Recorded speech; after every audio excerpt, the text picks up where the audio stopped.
All right, just got out of the latest A24 film, Materialists. What did you think? This was one of my most anticipated of the year, and I love A24.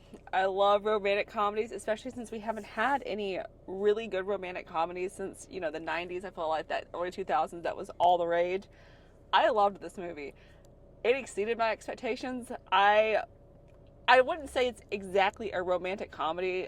Would you say it's a romantic comedy? Not a comedy at all. I'll get into it in a second. But I thought, of course, Pedro. I'm a huge Pedro fan. I was very excited. I like Chris Evans fine.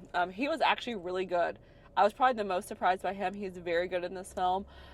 Dakota Johnson, I just don't think she has the comedic timing for this part. I think she's a fine actress. I, of course, saw all the 50 Shades of Grey movies when they were the rage, and I've seen her throughout her career. I think she is a good actress. I just don't think she had the comedic, kind of quirky comedy timing for this film with what they were going for. I agree. Chris Evans was actually a surprise to me because everybody just knows him as Captain America. Not that he hadn't done plenty of other things, Knives Out, a lot of other movies, but he actually just pleasantly surprised me in this. I still probably like Pedro the best, but Pedro, really kind of a side character in this. Is way more about the on and off relationship between Chris Evans and Dakota Johnson's character. But it's, a few chuckles in a movie does not make it a romantic comedy necessarily. It's way more of a romantic drama, I guess, because it actually gets kind of dark in a couple of points when it comes to the matchmaking side of things. You see a movie like Hitch, which is really funny, and the minute I saw this, I remember tweeting out, like, this is going to be the unfunny version of Hitch, and it kind of is the unfunny version of that. It's also got a lot of shades of The Wedding Planner, the Jennifer Lopez, Matthew McConaughey movie. I actually watched that not too long ago, and there were several things that, especially with her job and the way that she's working, that seemed very similar.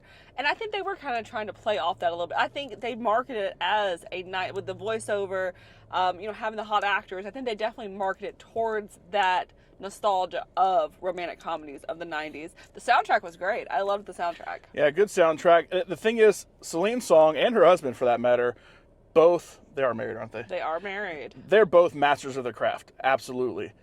This one just not quite as good as Past Lives to me. Laurel liked it a little better than Past Lives. I liked Past Lives. I just really I think it's just because Pedro, for no unrelated reason, for anything that happened on TV this year. Pedro solves all. I would just say it's all right, though. It's worth going to see if you want a good date night movie, I guess.